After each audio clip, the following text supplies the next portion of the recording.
To go wrong when you're on the right side. Rightside Radio. Solid, conservative, and just plain right.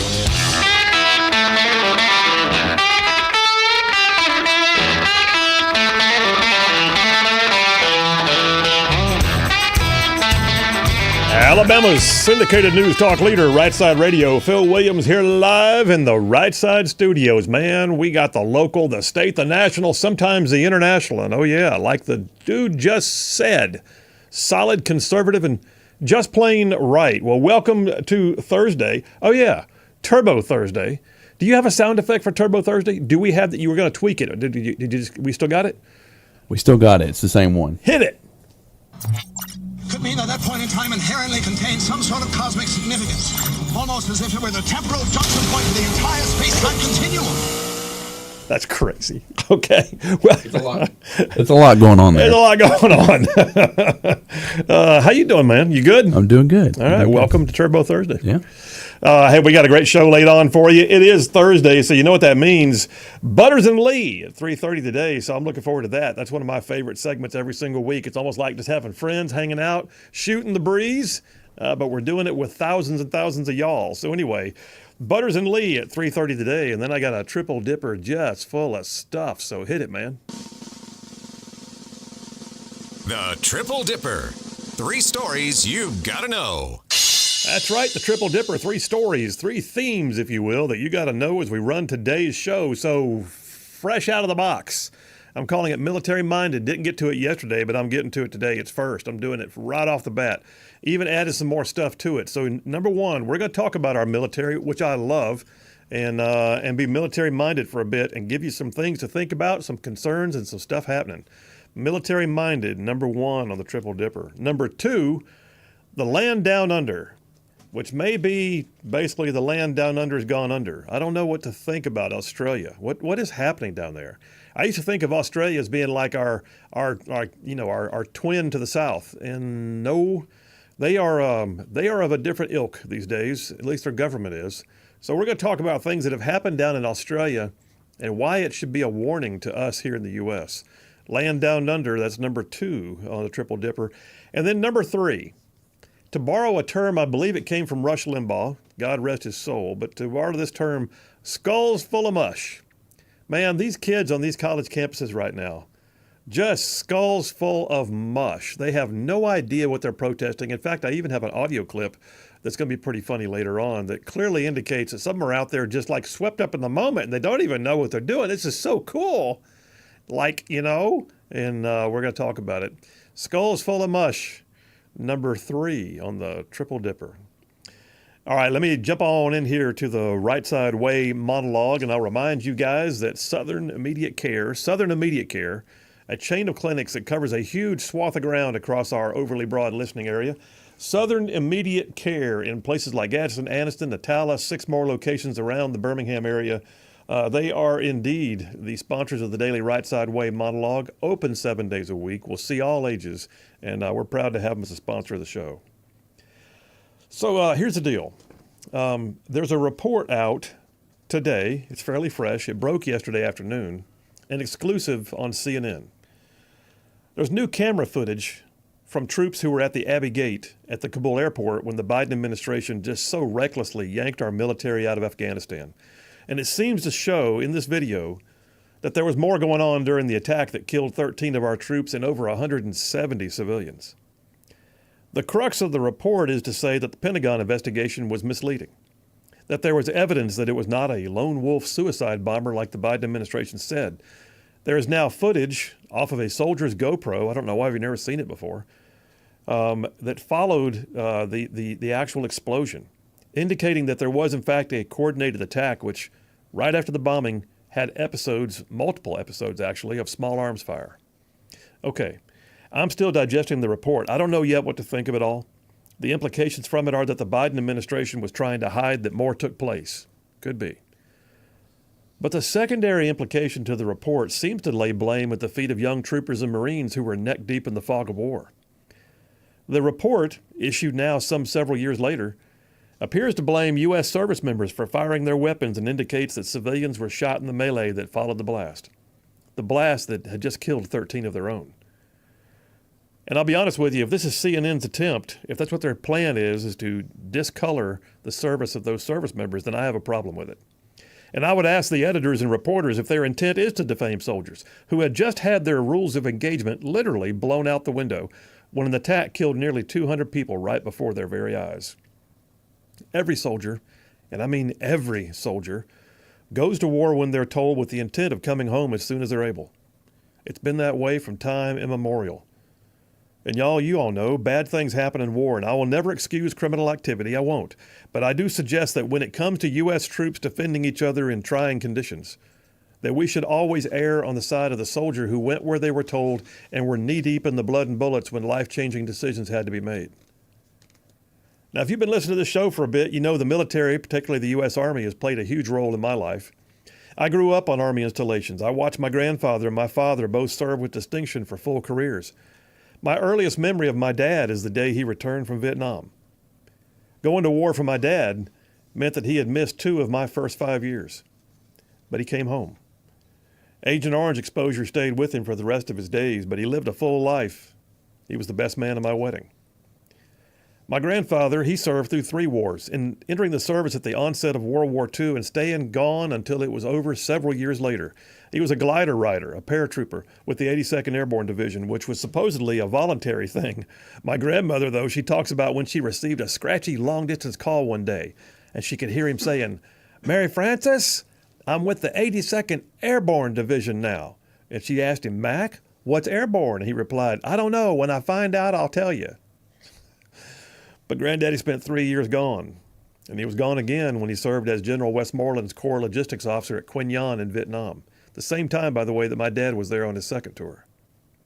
I know that for both of them, their wartime service was defining in many ways.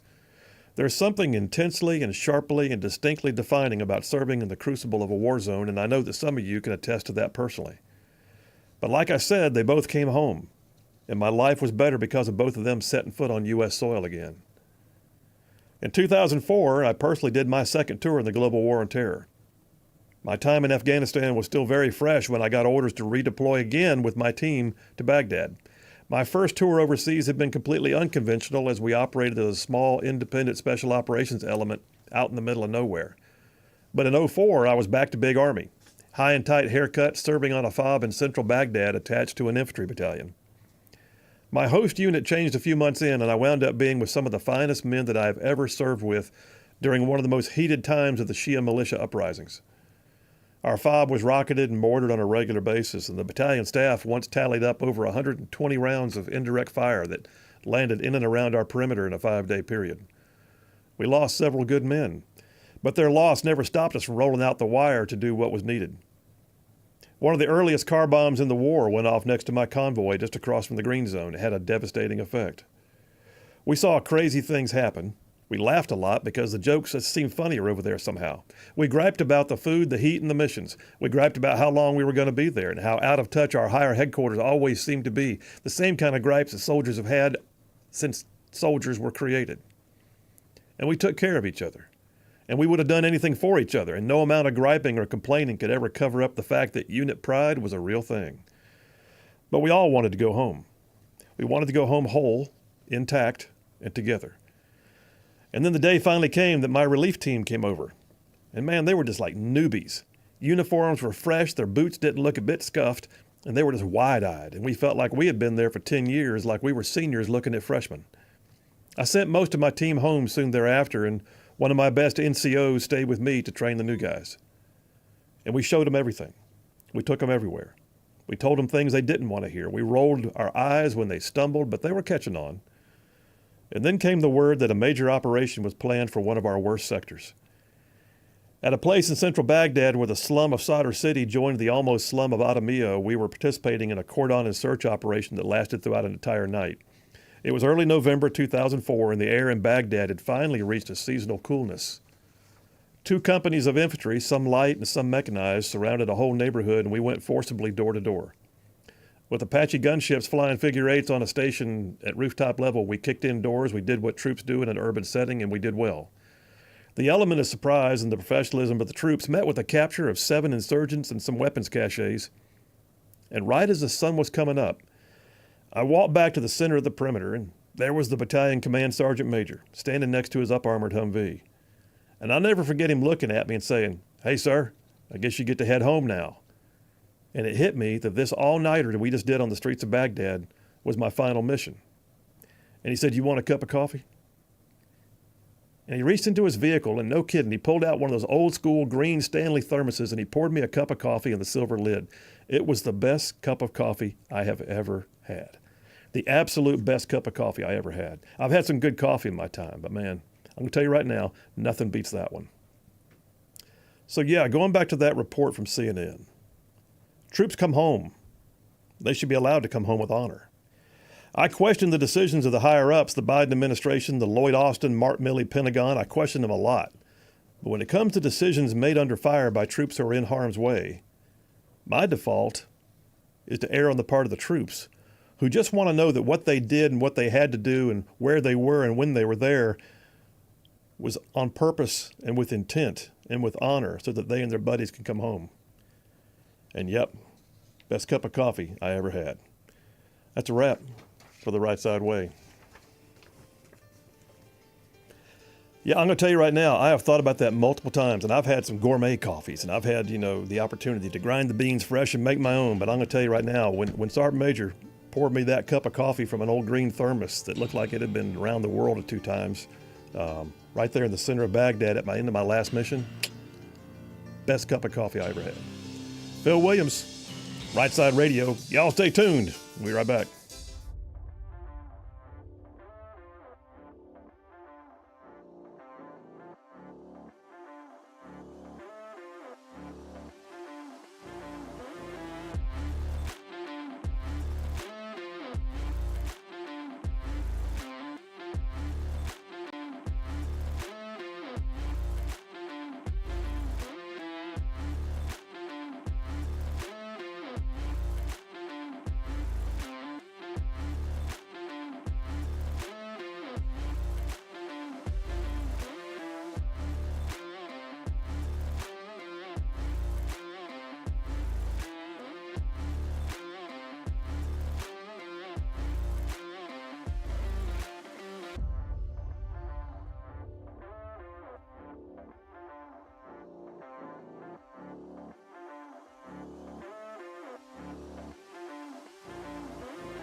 And we are back. Phil Williams, Rightside Radio. Solid, conservative, and just plain right. Like making it cool to be a conservative. Hey, by the way, I see Chris from Gadsden must be watching us on the live stream because he just texted in and says, "I see you're dressed for radio today." Yes, indeedy, I am. I am modeling right now the brand spanking new T-shirt for Rightside. I'm literally giving you the imagery right now of we have them in two colors, black with gold lettering, and we have blue with white lettering. Rightside Ruffian in big letters on the front side. For those of y'all who are watching, the American flag patriotically imposed upon the right sleeve, and the logo. Turn around on the back. Did it show, Big Rig? I'm backwards right now. So. Yeah, you got to turn a little bit more. Okay. Oh my gosh. Okay, here we go. How about that? Maybe they'll be able to see it. All right. Anyway, good looking shirts. We'll be doing a T-shirt giveaway sometime soon. Just want you guys to know there's a new shirt out there, and darn, it makes conservatism look cool. So yeah, Rightside Ruffian shirts are in. Jeremy from Huntsville says, you've outdone yourself again. New favorite monologue. Thank you, brother. Appreciate that, man. It's a labor of love. John from Huntsville says, Phil, fantastic monologue. Also, I noticed you didn't do the Grand Council yesterday. I was wondering, has the Grand Council been canceled? No, sir, not necessarily. We are looking at some effort to make sure that things stay fresh. Last week I couldn't do it anyway because I was in trial. Remember that? I had to play a replay show because I had to be in court for a client all day. This week decided to go ahead and give it a pause and just stand by, brother. Just stand by.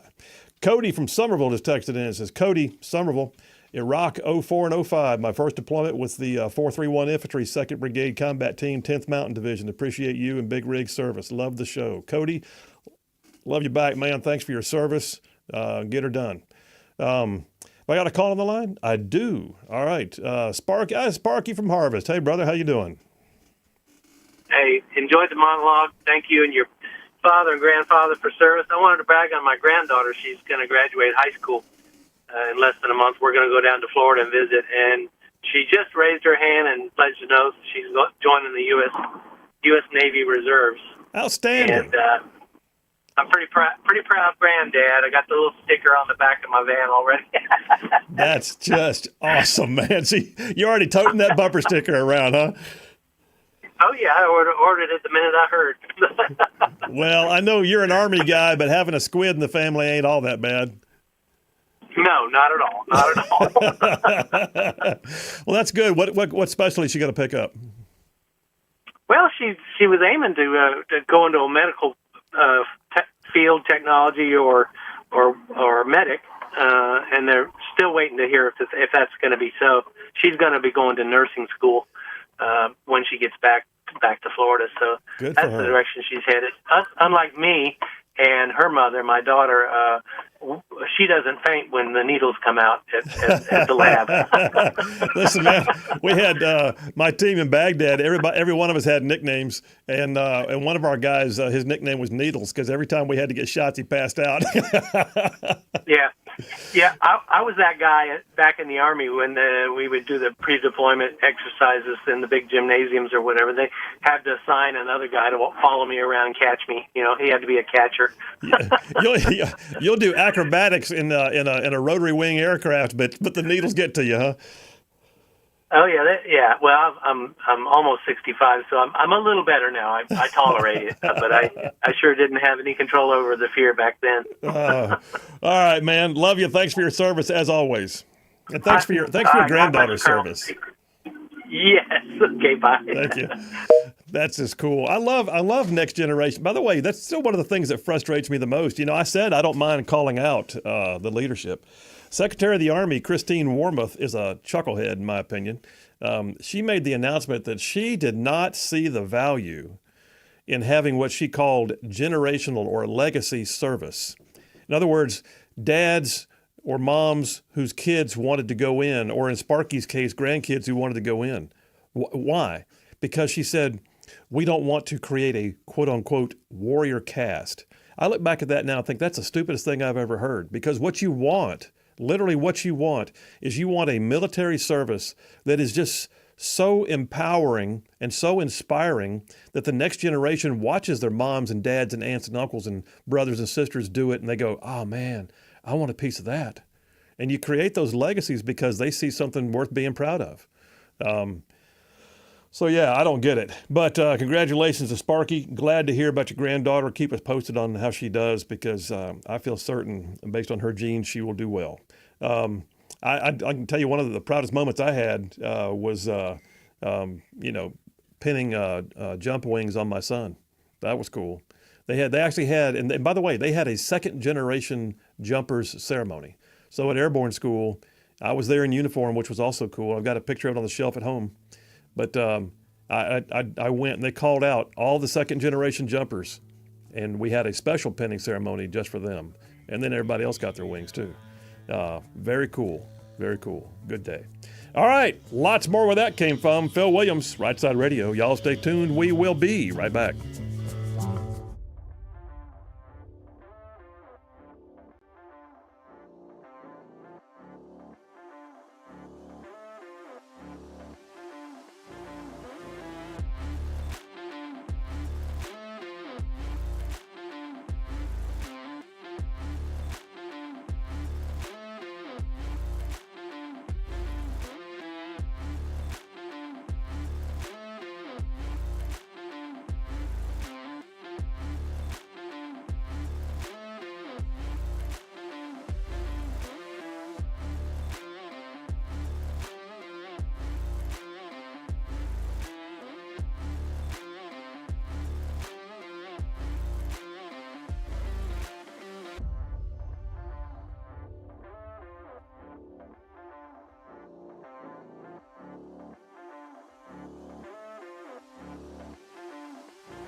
And we are back. Phil Williams, Rightside Radio. Solid, conservative, and just plain right. Like covering down on some major ground across the northern half of the most beautiful state in the nation. This one, Alabama. Y'all are talking about this show goes like way down south of Birmingham and up north of Huntsville and Tuscaloosa, back to Gadsden, parts of Georgia, Tennessee, and even Mississippi thrown in just for good measure. I think I can say that in my sleep. So we got plenty of doings here on the on tap. Let me get a few text messages because I see them just dropping in. If I don't get them now, I'll be way behind. Rose Ellen from Harvest says, regarding the council, anybody be better than the. Oh, come on now, you can't be dissing on my man Dale Jackson. He's the one that got me into radio. She says, suggest Michael Yaffe. Thank you, Rose Ellen. I appreciate you. Nothing cast in stone, but. Anyway, Joe from Owens Crossroads, great monologue. Spent many hours flying over Solder City. Always interesting. For the next story time, how about the best in-country cigar? Yeah. Joe, thanks for your service, man, and appreciate your time flying over the box. Andrew from Athens says, Grandpa served during World War II. Uncle served in Vietnam. I served for 21 years. Now my 4 children serve. Man. There's a legacy family. And then he follows up with regards to the Secretary of the Army and said, she is a nut job. Yes, she is. By the way, Andrew, thank you for making it so cool that your kids wanted to be a part of it. Good for you, man. And thanks for your family's service. Chris from Gadsden says, the Secretary of the Army is insulting. Yes. You know exactly what we're talking about, Chris from Gadsden. Yes, you're right. Raven from Russellville. According to the Secretary of the Army, I and my family must be pretty worthless, especially since my family has participated in every conflict all the way back to the Revolutionary War. Unbroken line. Wow. I guess we're too much of a warrior caste. I'm afraid that before too much longer, this country will be craving men like you and me. Raven standing 2. Well, you stay on stand 2, Raven. But I'm going to be honest with you, man. Christine Wormuth, I believe, is in the minority because, yes, while I understand that there are people who are concerned about today's military and whether they want to see their kids go in, it is still a very honorable form of service.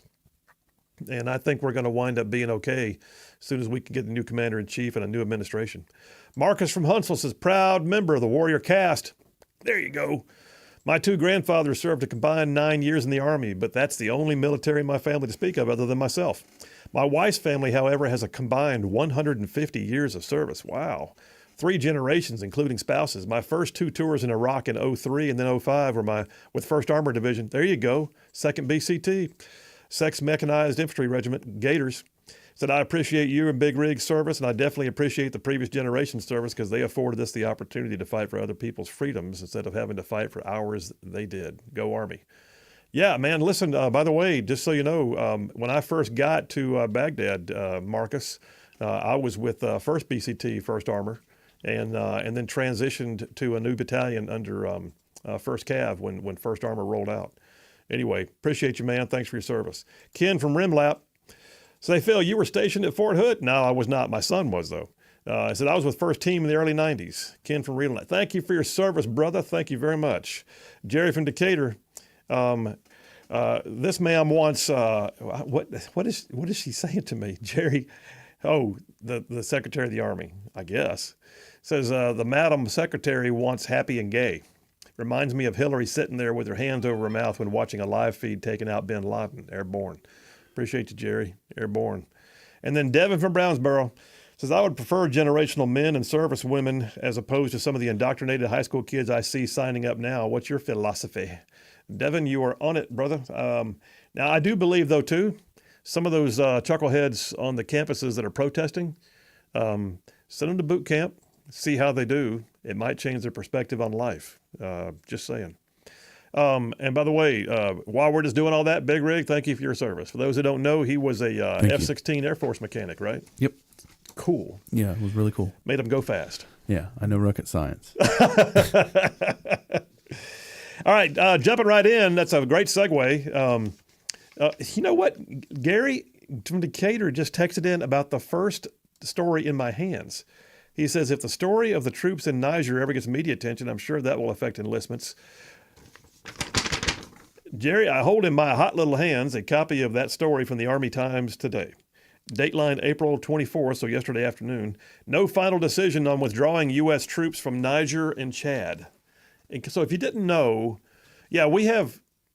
I mean, at any given time, we have troops in harm's way or on forward deployments all over the world. It's not like we're just in the war zones, you know. And I know some of y'all know that already, but some of you don't. So be aware that we have troops that are doing, JSETs and other types of training missions and counterinsurgency and counter-terrorist operations all over the place. And we have basing, while it may be somewhat temporary, we have basing in places that you may have no idea that we have U.S. troops.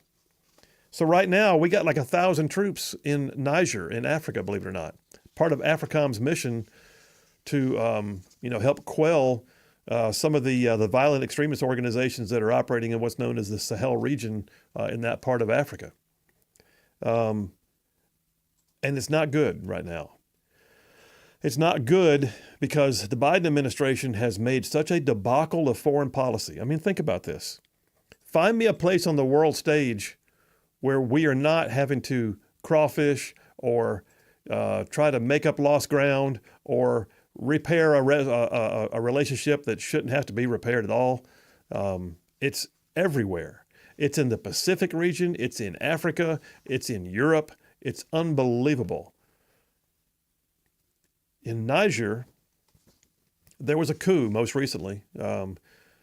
Soldiers ousted the country's democratically elected president this past July last year. U.S. forces are apparently no longer welcome. What? Yes, we have spent billions in that region. Billions with a B. Billions in that region. But Niger's ruling junta, according to the Army Times, ended an agreement last month that allows U.S. troops to operate in the West African country. The neighboring government of Chad also in recent days has questioned its agreement with the U.S. Joint Chiefs Vice Chairman Admiral Christopher Grady, the nation's second highest ranking military officer, told the Army Times in an interview. The agreements, and I don't know if there's a thing called SOFAs, so it may just be a SOFA, Status of Forces Agreement. I don't know if it's a SOFA or if it's some other type of parlay that we have with them in official capacity. The bottom line is this, though. We're being kicked out of the country after spending billions. And what we're really concerned about is it appears that Russia and China have made inroads into that region, and they're becoming the new favored, relationship. So here we are with U.S. troops spending money, training troops, conducting ops in a part of the world that most of us don't even know how to find it on a map. And they're getting kicked out. And that to me is mind-boggling. Now, there were some articles talking about, and this is, I didn't go down this road because I don't have confirmation on it, but I'll just tell you there are articles out there right now that are suggesting that our U.S. troops are stuck there like they're almost being, prevented from leaving. I don't think that's the case because I'm pretty sure if we had, I watched what he did in Afghanistan. I get it. But I am pretty sure that if we had 1,000 troops sitting on the ground waiting for someone to help get them out, we would know more about it. All right. It is the Biden administration, but I don't think that would be allowed to pass muster. I brought that story in on purpose because it's a clear indication that what is happening with our military and what is happening with the use and the employment or deployment of our military is an ongoing problem. I don't think that Joe Biden has ever led anything in his entire life, ever. I don't think he led his own family for that matter. I don't think he has led a thing. He has had, and I've said it multiple times on the show, I coined the phrase, so I claim it. He has had the luxury of rhetoric without responsibility for his entire adult life. He got elected into the Senate when he was in his 20s, I believe. Became one of the youngest U.S. senators, stayed there for 40 years until he became vice president. Until he became vice president and moved to the executive branch, he led nothing. He has never led troops. He has never led a company. He's never had to cut a paycheck. He's never had to question the budgets. He's never had to do anything like people in the private sector do. He just got a government paycheck to be in the Senate for 40 freaking years. And then he became the VP, and now he's the president. And his lack of leadership and his lack of experience is telling. And we're seeing it right now in the fact that our U.S. military is being treated like it's... When you have third world dictators telling us how they're going to handle us, as opposed to us saying, no, you don't apparently understand your life right now. It's not going to work that way. I mean, I'm of the firm belief that if Trump was in office, for that matter, pick any other president and put him in office. But the majority of the presidents that we have ever had, and I believe this would definitely include Trump, if this thing with Niger had happened on their watch, they would have sent word that you apparently don't understand life as we know it. And no, that is not what you're going to do. And all it would take is one phone call from me, and a Tomahawk cruise missile would come through the door of your palace, and you would no longer have the ability to tell us anything. So we're going to stay there, and we're going to operate for a while, and you're going to enjoy the billions that we've been spending in your country. And then you're going to sign that status of forces agreement because you're not going to walk away like this. And oh, by the way, don't ever refer to our troops that way again. But no, we got Joe Biden.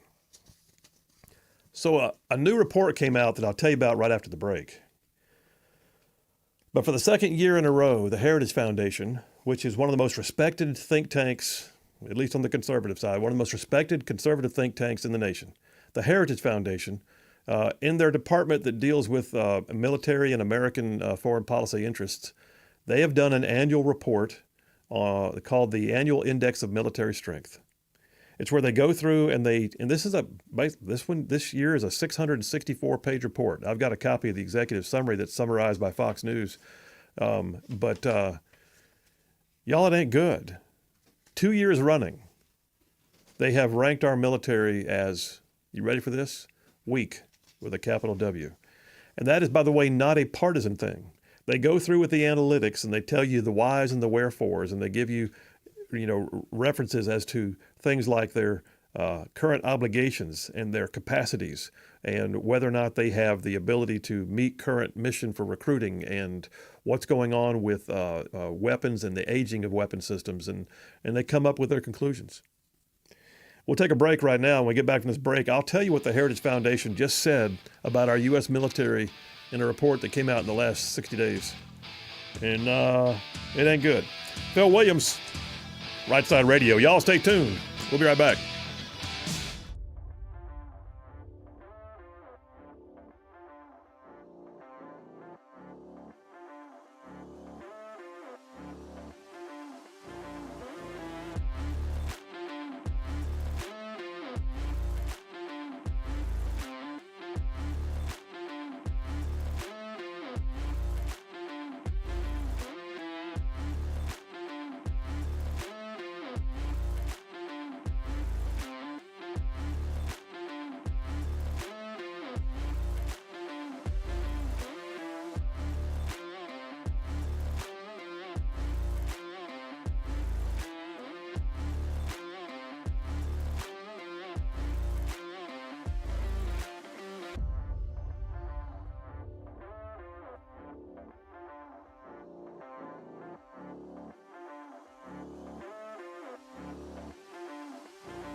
And we are back. Phil Williams, Rightside Radio. Solid conservative and just plain right.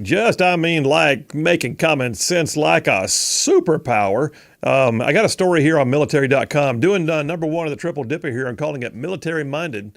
So I'll get to that report from the Heritage Foundation momentarily, but just know this. I think one of the issues that we've got right now is that our military is constantly being harangued. What do you mean, Phil? I mean, they're being harangued. It's one thing for having, like Hamas say bad things about you or liberals marching on the street saying bad things about you. I get it. But when your own, senior service members are saying, we got a real problem with extremism in the ranks, and you don't. Like, for instance, there will always be a chucklehead, right? There's always going to be that kid. There's always going to be Joe who just doesn't quite have his head screwed on straight, and you got to help him screw it on. But they're the one-offs. There's no systemic racism in our ranks. There's no systemic extremism in our ranks. Story here on military.com came out 2 days ago. Nomination of an Air Force officer is at the center of the GOP's fight against the woke military extended to 2025. So here's the thing. When you're an 06, a colonel, and you get picked up for promotion to your first star as a general officer, it has to get confirmed by the Senate. It's usually a matter of courtesy, but every once in a while you saw the stuff with Senator Tommy Tuberville, where he put a hold on those military promotions for a while and made, not that they couldn't get it, just made that they couldn't just get carte blanche. They didn't just get a freebie or a free pass. But every once in a while, one of them comes up and people look at it and go, dang, that guy got our attention. And no, we're not content just to give him a free pass, just him by himself. Air Force officer whose promotion to brigadier general has been stalled by a Republican senator fighting against diversity initiatives in the military has been granted another year to try and win his Senate confirmation. So Colonel Ben Johnson is an Air Force officer serving as Chief of Staff of the Air Mobility Command. He got some attention back in 2020. 2020, the year of, the summer of love and the Black Lives Matter riots and everything was George Floyd and, just the whole thing. He has now become what this article calls an avatar for conservative lawmakers and pundits who fight against what they consider to be a left-wing agenda infiltrating the military.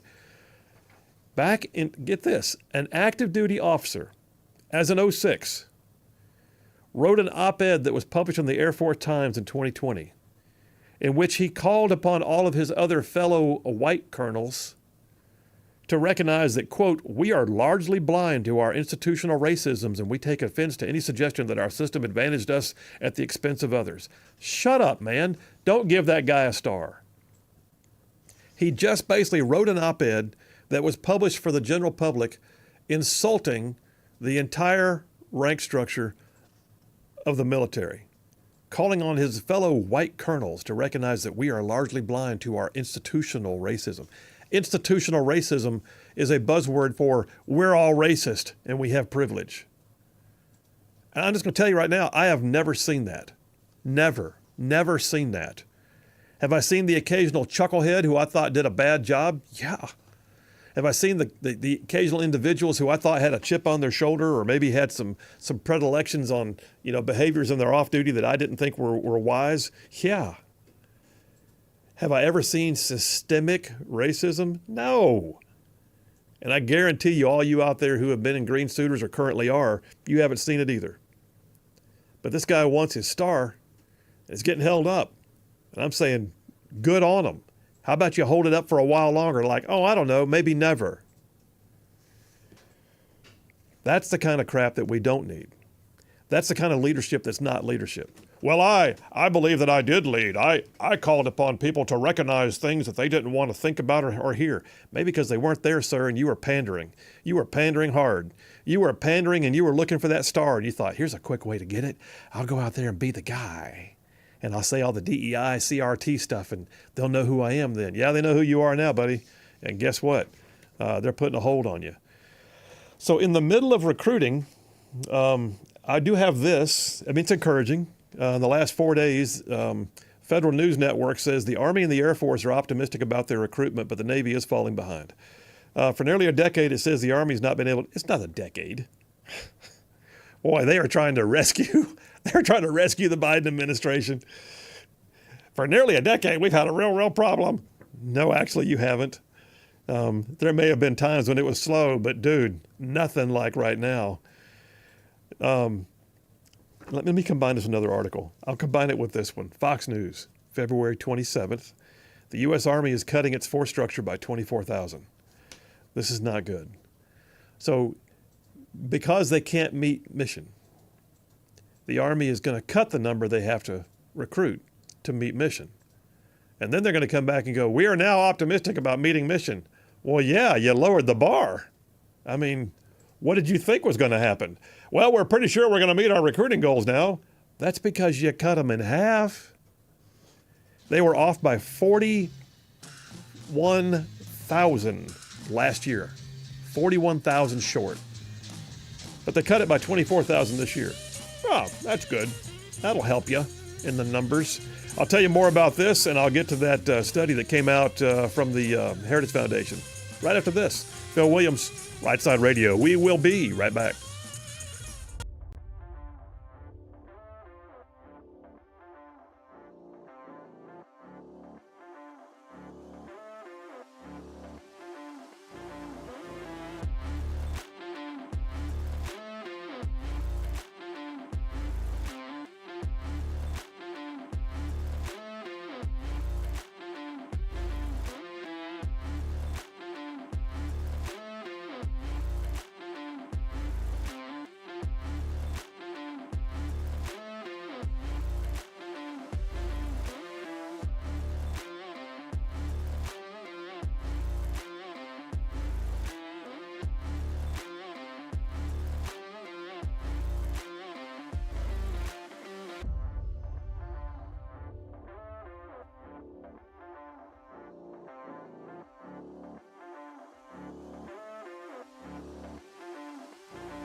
You're listening live to Rightside Radio with Phil Williams. It's hard to go wrong when you're on the right side.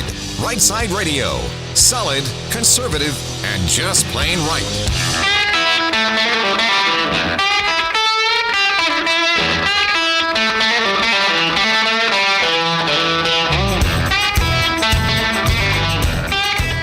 Alabama syndicated news talk leader, Rightside Radio. Phil Williams here live in the Rightside studios. Man, we got the local, the state, the national, sometimes the international, and oh yeah, like the dude just said, solid, conservative, and just plain right. Welcome to hour number 2 already. Good heavens, where did hour number 1 go? I'm talking about military-minded, and don't forget, by the way, coming up bottom of the hour, we'll switch over to Butters and Lee coming in at 3:30, so I'm looking forward to that. So here's this story off Fox News. I was talking about it right before the break. U.S. Army cutting its force structure by 24,000 amid recruiting shortfalls. As the U.S. Army struggles with recruitment, the service is cutting its force by about 24,000 in a restructuring that it says will help the service fight future wars. Let that sink in. The almost 5% of the jobs cut will mostly, they're downgrading the Army force structure by 5%. Good gosh. It says most of the jobs being slashed are related to counterinsurgency positions that grew during the wars in Iraq and Afghanistan, but are not in high demand today. There will also be about 10,000 posts cut from cavalry squadrons, striker brigade combat teams, infantry brigade combat teams, and security force assistance brigades. So let's do the math. If you're cutting by 24,000, and 10,000 of those are from the combat arms and the SFABs, the Security Force Assistance Brigades, then you're really not able to truly say with a straight face that most of the jobs being slashed are related to counterinsurgency positions, because CAV squadrons, Striker Brigade combat teams, and Infantry Brigade combat teams are not necessarily coin. All right, those are the combat arms. Those are the. Okay. Anyway, I'm not going to bother explaining it. You get it.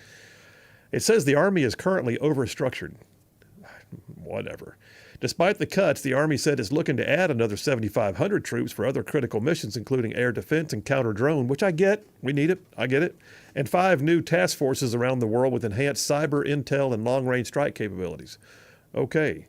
The U.S. military missed its recruiting goal in 2023 by 41,000, facing a recruiting crisis. So the Army and the Air Force is now optimistic, though. That was that study right there, that report I just read you came out in February. So here, just a few days ago, Federal News Network, the Army and the Air Force are optimistic about their recruitment. The Navy is falling behind. The Army wants to bring in about 55,000 new recruits. Army Secretary Christine Wormuth said she's feeling a lot better about recruiting this year. Says, I don't want to be overconfident, but I think that we have a good shot at making goal this year. She said the service is doing better this year, partly due to its success of Future Soldier Prep Course, which, by the way, I'm good with that.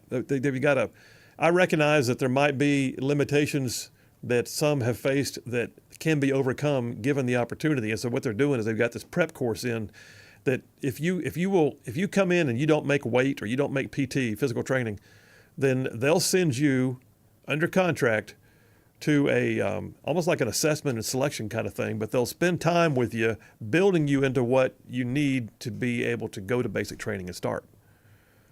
And it's been successful. They've had 18,000 soldiers graduate from the prep course, and of that, 95% have graduated from basic training. So I'm okay with it. I'm good with that.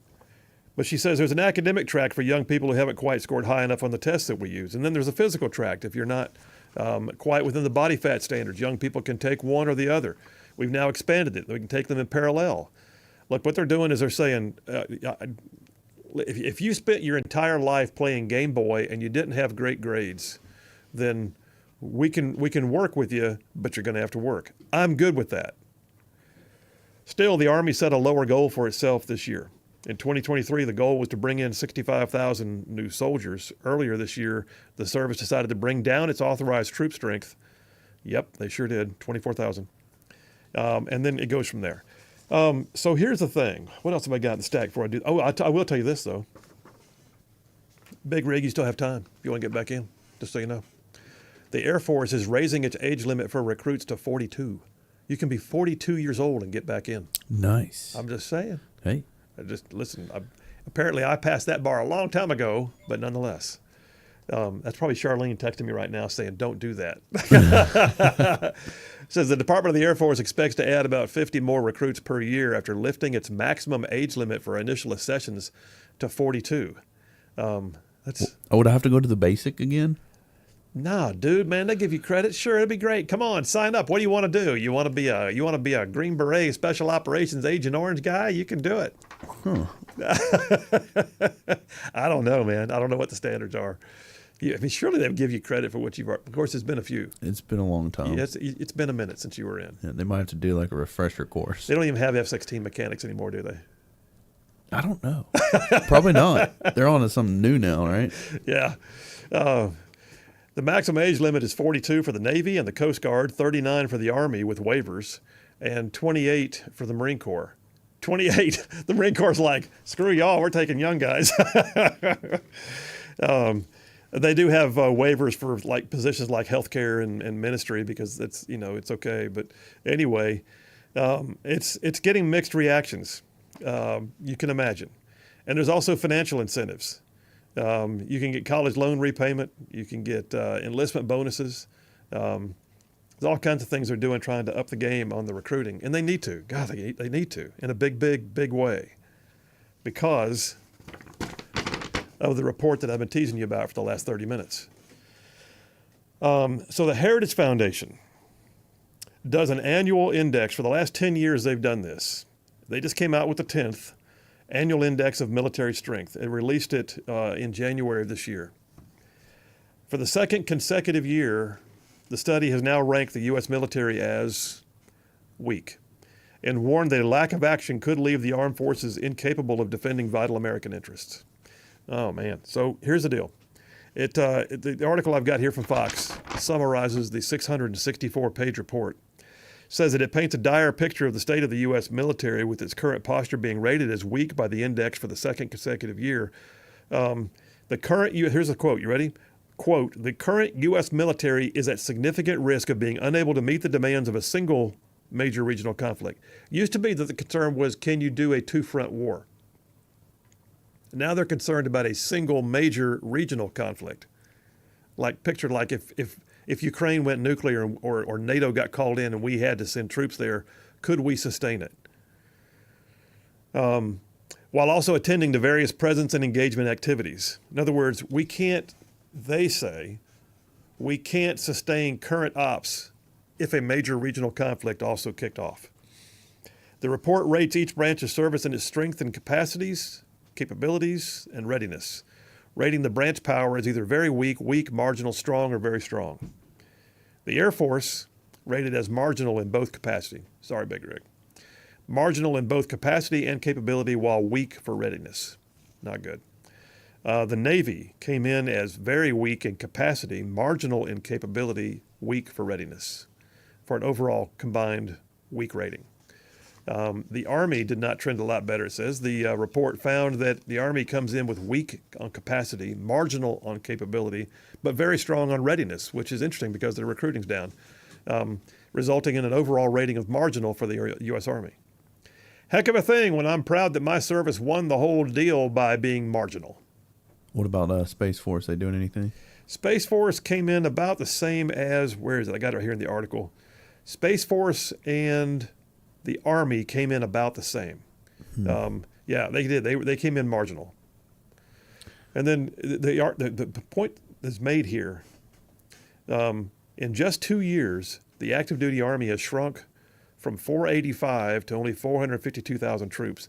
It directly both impacts readiness and effectiveness as the Army is unable to man its formations, and the recruitment shortfalls cause the Army to cut its in strength in 2023. That's right. I forgot that. So we cut 12,000 from our Army in strength in 2023. We cut another 24,000. So the Biden administration has now cut 36,000 positions from the U.S. Army alone, while also missing mission on recruiting, while also having the first ever in 10 years, actually the second ever, ranking of weak for capabilities overall. It's just, listen, it ain't good, y'all, but It's correctable. It always is. It's absolutely correctable. I remember distinctly my dad talking about serving through the hollow army of the Carter era. And then we had the Reagan administration. And I actually went into the service during the Reagan administration, and it was a high time to serve.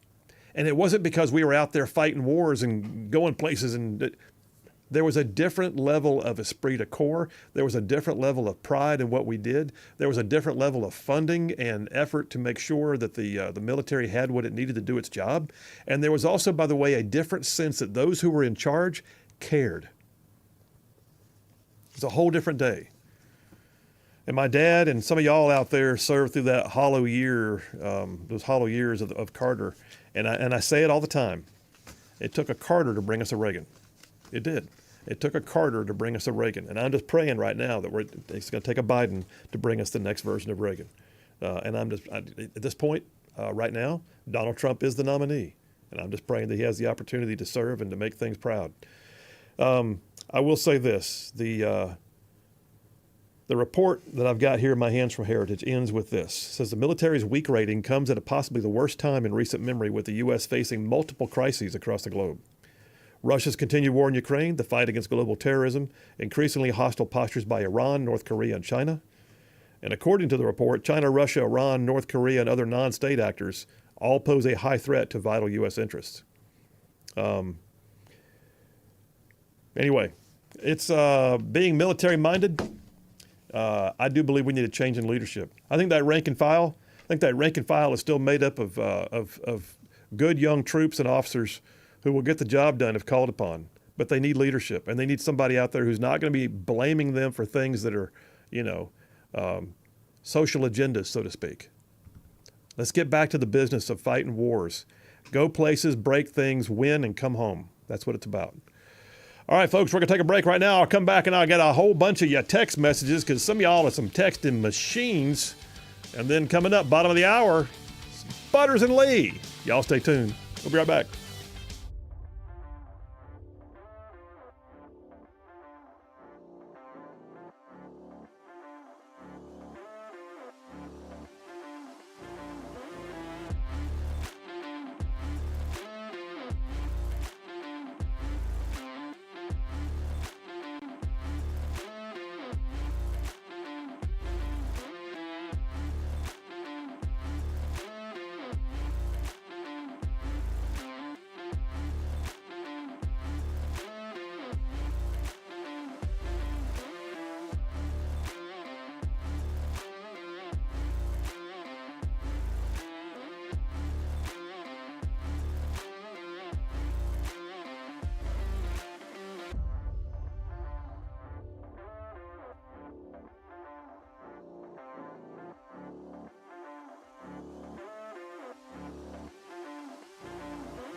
And we are back. Phil Williams, Rightside Radio, solid conservative and just plain right. Making it cool to be a conservative. Just saving the world, one soundbite at a time. Hey, by the way, I got to follow up with some announcements. Don't forget this brand spanking new podcast is out. It is a video podcast. So Rightside Media is the parent company of Rightside Radio. Rightside Media does more than just radio. Of course, this is our bread and butter. This is how we got started. 3 hours a day right here live with you on stations all over North Alabama. But Rightside Radio is only part of it. I also write an op-ed that comes out in news outlets all over the state every week. So there's the written piece of what we do. And then we take the show every day, and Big Rig will put it in podcast format, clean it all up, take out the advertisements, and send it up there to our podcast. And it's on every single podcast platform known to God's green earth. And it's getting all kinds of hits now. We're up. I'll be honest with you. I think the way you've been producing that has increased the downloads. Thank you. I think so, too. I think the numbers are going up. I'm just seeing green numbers. So I like green numbers. Yeah. Can we have some green dollar signs attached to it, too? That'd be awesome.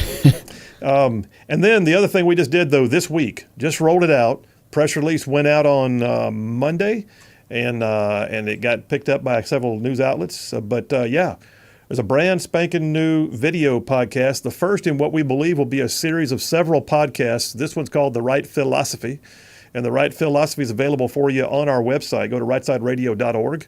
And there's 4 of them in the hopper already. The newest one came out yesterday. So I'm talking from my home, and video. The quality is good. I'm proud of it, and really appreciate our production staff taking care of that. But yes, there it is, brand new stuff. Bunch of text messages. Let's see what all we got here. Let me go back and scroll down to the bottom and work my way back up. Michael from Madison says, not being able to serve, as always, has been my greatest regret. Don't regret it. Do not regret it. I graduated in 2002, so recruitment was at a really high peak after 9/11, and my hearing loss put me under the threshold. I was denied after applying at 3 different branches. Michael, what that just told me right there is you're whether you are in uniform or not, you have a service heart, and that's what matters. The fact that you went to 3 different branches trying to get in, brother, I appreciate you more than you know, because there's a whole bunch of folks that never did any half of what you did.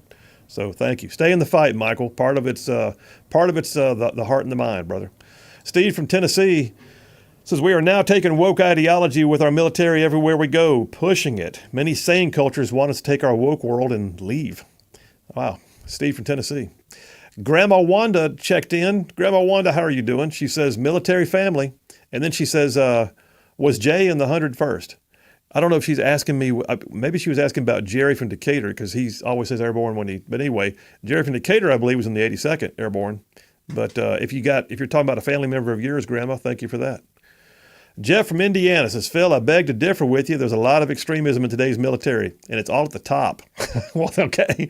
Extreme wokeism and extreme stupidity. Okay, I'll give it to you, Jeff. Don from Cairo says, as a 2-tabber, master jumper, CIB, lawyer, 26-year municipal court judge, pilot, diver, lieutenant colonel, Army SF unit commander, wow, I like your show. I don't have any use for the 2 Grand Council people. Oh, really? What's their expertise? Talking about stuff that they've never done? Oh, man, come on now. They're good dudes, both of them. And I think the world of them. Anyway, but that's, okay, 2-tabber, master jumper. So you're Ranger, SF, Special Forces, master parachutist, combat infantryman's badge, and you're a lawyer. His resume kind of sounds like yours. That's very cool. Don from Cairo. Hey, Don, just send me another text when you get a minute and tell me how to find you.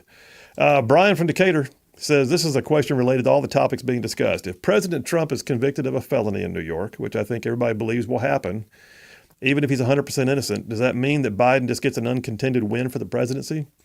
No. It's because, as you know, every other Democrat state will remove him from their ballot or refuse to count his votes. No. Okay, so here's the thing. I can't speak with authority on this. We probably ought to get John Wall on the show to talk about it. But what I would believe would happen is at the convention, because this trial is going to be over in the coming weeks. Our convention's not until July. I think it's July. and I believe that we would have no choice but to nominate from the floor. I am hoping that doesn't happen, because I'll be honest with you, at this point, even if Trump was not your favored candidate in the primary, he's our primary guy now, and what we're watching is wrong. And if they can do this to Trump, they can do it to anybody. All right, I didn't get all the texts. I'll get the rest of them later on, but just know this. Y'all keep on texting 833-687-4448. Coming right back. Butters and Lee. Y'all stay tuned.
And we are back. Phil Williams, Rightside Radio. Solid, conservative, and just plain right. Just covering down on some major ground across the northern half of the most beautiful state in the nation. This one right here, y'all. I'm talking about.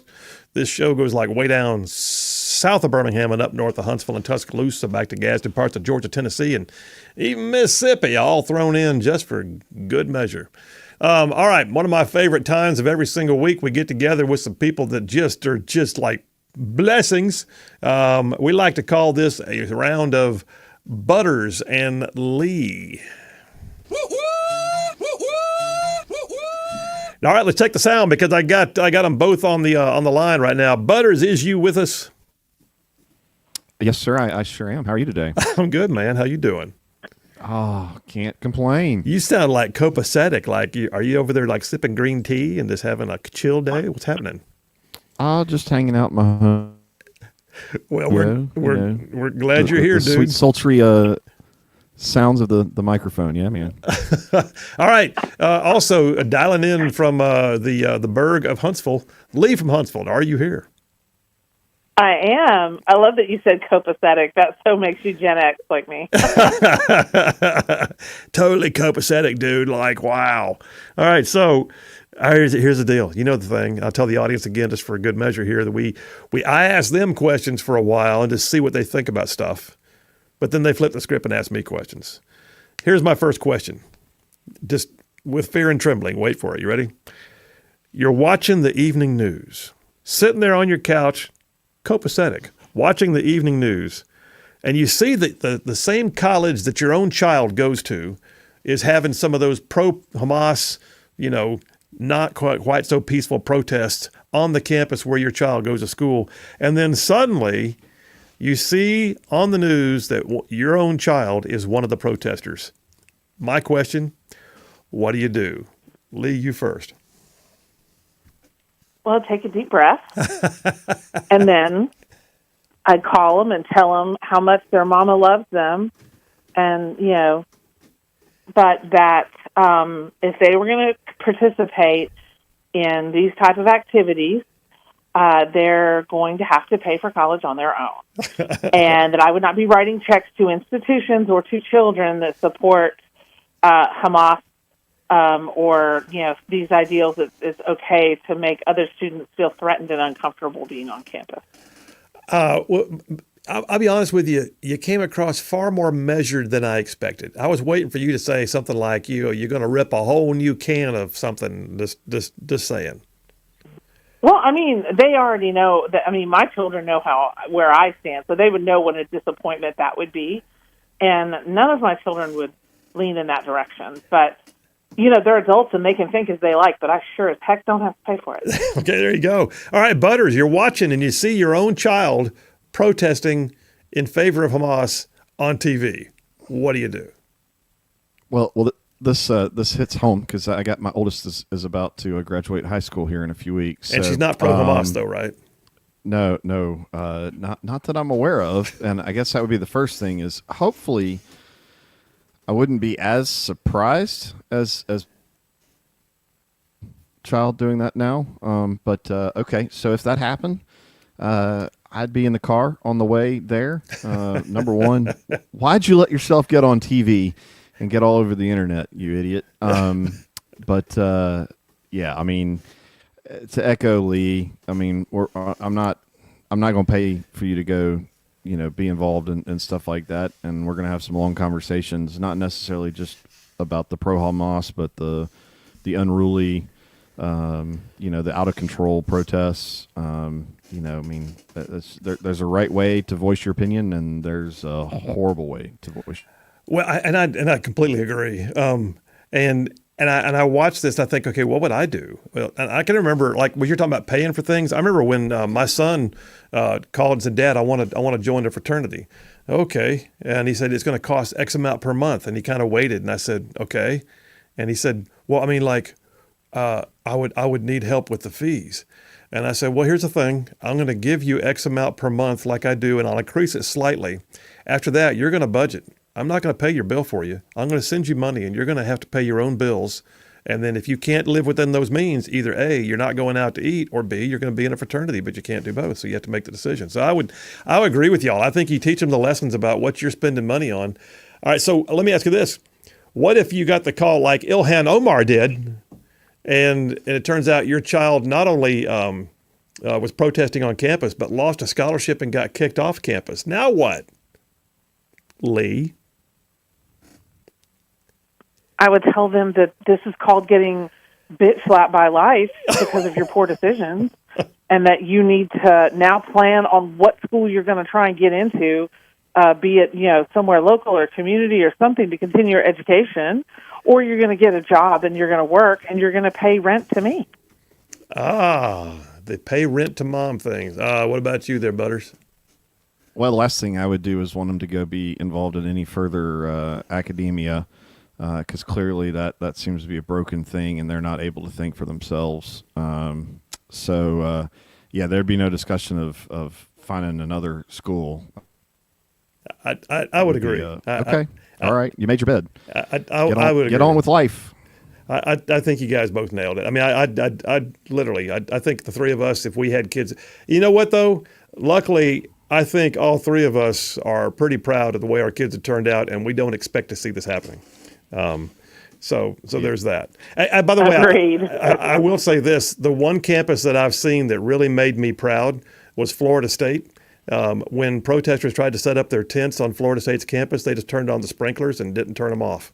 And nice. And then there was one student, I saw the video, one student went by, they had tried to block the sprinklers, and a student was walking by on his way to class. He picked up their thing they were using to block it and just threw it off in the bushes and gave him the look and kept walking. So there's good ones out there. I will say that the stuff is fairly scary, and I just, as we go through a lot of this stuff, it makes me think about how did the Holocaust happen? Yeah. How did a society get to that point? And this opens up a lot of really scary doors. Well, it does. And go ahead, Lee. I was going to say, there is a picture circulating right now on a lot of social media, and you can see these people blocking the entrances to buildings for Jews, and they're Nazis. And I'm like, how is this any different? This is just repackaged Nazi. That's it. Yeah, it really is. I did a segment the other day called The New Nazis, and I'm doing one today called Skulls Full of Mush, because there's a lot of these kids have no idea what they're doing because they haven't even paid attention to history, and yet they're in college. But there's a great book, and I know I've talked about it on the show before. It's actually on the Rightside Radio website recommended reading list, called How to Kill 11 Million People by Andy Andrews. Have y'all seen that one? I have not. I've heard you talk about it. It's an amazing book. It's not a long read. Andy Andrews' stuff is always easy to read. And by the way, he's from Alabama, but it's a New York Times bestseller. How to Kill 11 Million People. The premise of it is, how in the world did the Nazis get away with killing 11 million people, the majority of which were Jews? And the answer is, nobody dared to ask the right questions, and that's it. That's what it came down to. All right, speaking of the right questions, next question. We got about 4 minutes here before we go to the break. Today at the Supreme Court of the United States, they had oral arguments. I listened to some of it on the radio, and I felt like I should get continuing legal education just from listening to it. But they were arguing over the question of whether or not Trump should receive immunity, and this was mostly in relation to the January 6th stuff. But should Trump have immunity as president for things that he did during his official capacity? And the arguments went both ways. The indications are that the Supreme Court is leaning towards Trump's argument because, what do you do? So here's my question for you. Should any president of the United States be allowed to have such immunities? And what do you gather about that? Real quick, you start with it there, Butters. Well, so what little I've listened to it, it seems like there's a lot of question of what's considered official and what's considered personal. Yep. So I definitely like just blanket immunity for anything that you do as a president. That seems like a tough pill to swallow, but it's still a really, really dangerous place to go down. That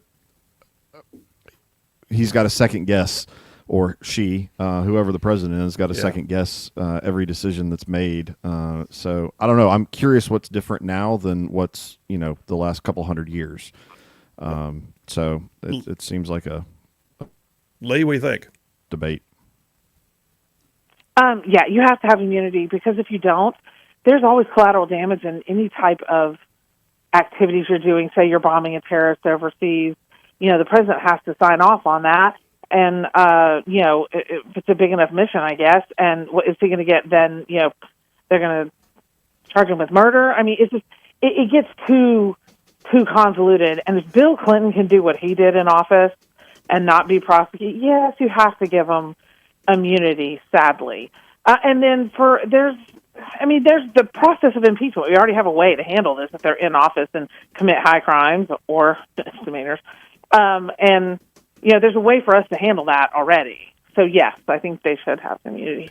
I would agree. I mean, I think if you don't, it's going to be the downfall of the presidency because no one will be, A, wanting to run for office, and B, no one will be able to withstand the constant onslaught they'll face from activists like we're seeing. Like, look at Fani Willis and Alvin Bragg.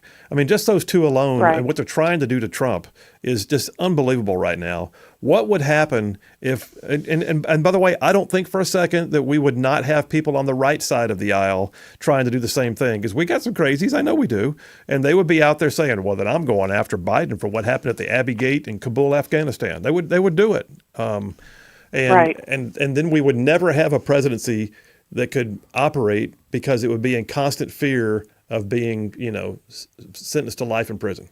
So... Well, and perhaps they need to narrow who's allowed to actually bring charges of some kind. I mean, you talk about a military action. I mean, there's the whole international war crimes, and all that kind of stuff. So it's very complicated. But back to what's changed. Why now? Because it's not like Trump's the first one to do anything that would remotely cause people any questions. Why now? Because we have a Biden administration and a empowered Democrat Party that is willing to abuse the rules, and that's why this has to be put a stop to it right away. All right, you guys, we're at a break. We'll take a break right now. That's round one. Butters and Lee. We'll come right back, flipping the script, see what kind of questions they got for me. This is always interesting. Phil Williams, Rightside Radio. Y'all stay tuned. We will be right back.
And we are back. Phil Williams, Rightside Radio. Solid, conservative, and just plain right. All right, we're going right back now to round 2 of Butters and Lee. Hit me some whoop-whoops on there. They deserve some whoop-whoops 2 times today. Oh, wrong one. I caught him off guard. Thank you. Thank you very much. Thank you. All right, so this is the part where they ask me questions, and I just wait to see what they are. So I tell you what. Lee, you went first last time. Butters, what question do you have for Mwa? So, Southwest Airlines Yeah. just announced they were canceling services at a number of airports, and a lot of that has to do with the issues with Boeing. Yeah.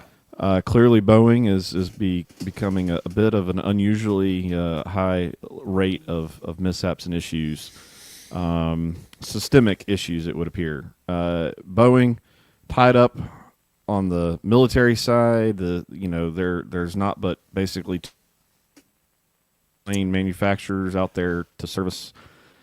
Whose job is it to fix this? And how does it get fixed? Like, can the FAA, is this big government coming in? How does this get fixed? Thoughts? So a variety of thoughts. Number one, Boeing better get their act together. They're a private sector company. If they don't want the government stepping in to fix things, then they're going to have to fix it themselves and provide evidence thereof. And I say that because it is a private sector. You want the private sector to fix itself whenever all possible. The issue you got, though, is that they are a common carrier. I mean, they're under government contracts. They also have a huge amount of the public safety involved here when you have 175 people get on an airplane to fly across the country. It is more than just you made a plane.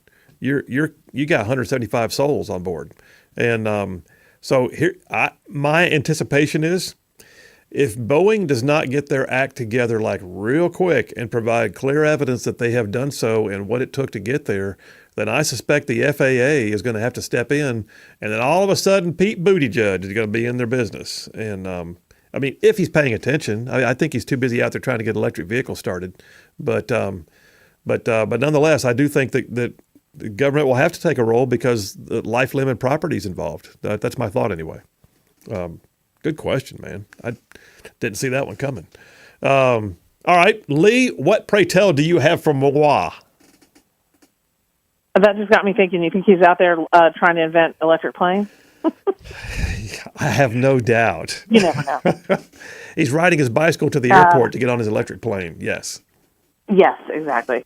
So I was at luncheon today for 1819 News, listening to Brian Dawson kind of talk about its founding and where it's going, what direction it's going. And I know the same company, Alabama Policy, is to help you get established, right, as well. Right. And it kind of drove home to me the importance of citizen-funded, grassroots-funded news organizations like both of you, and how important it is for them to be supported as compared to some of the bigger outlets that are funded by, pretty much just your large companies, your Blue Cross Blue Shield. There's so many companies that fund them, and they're kind of beholden to them.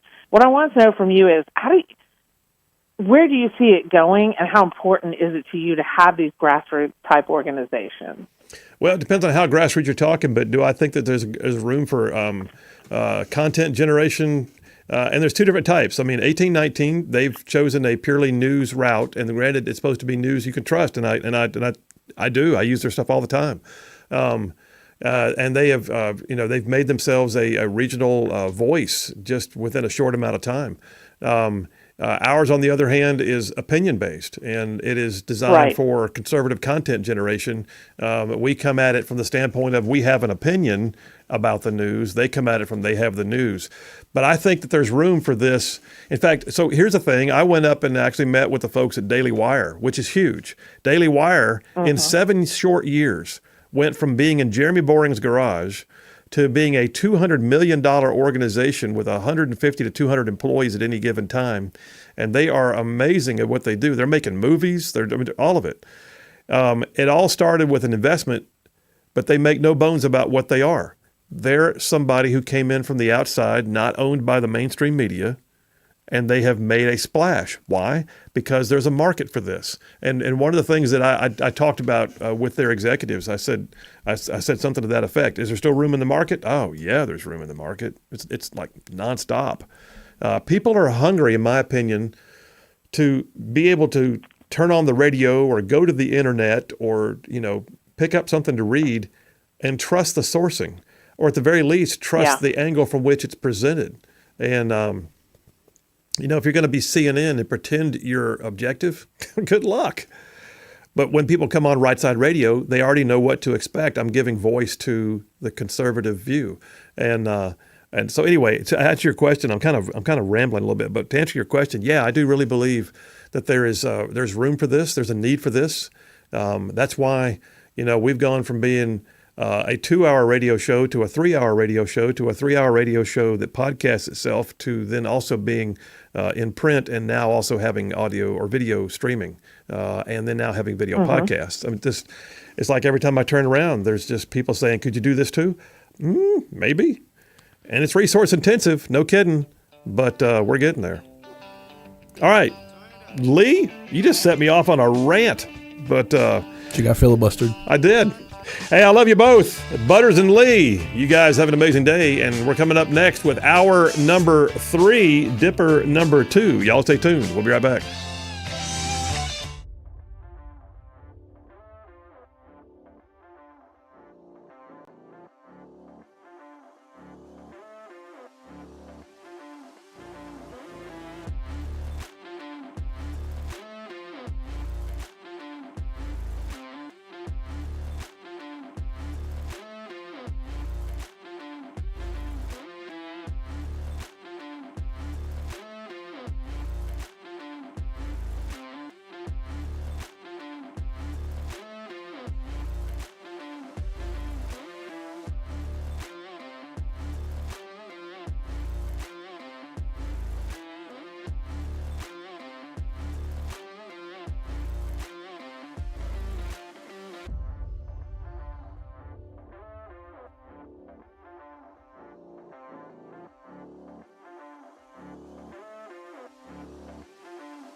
Alabama's syndicated news talk leader, Rightside Radio. Phil Williams here live in the Rightside studios. Man, we got the local, the state, the national, covering down on all the issues. And oh yeah, like the dude just said, solid, conservative, and just plain right. Welcome to hour number three. Hour number three on this amazing show we've had today so far.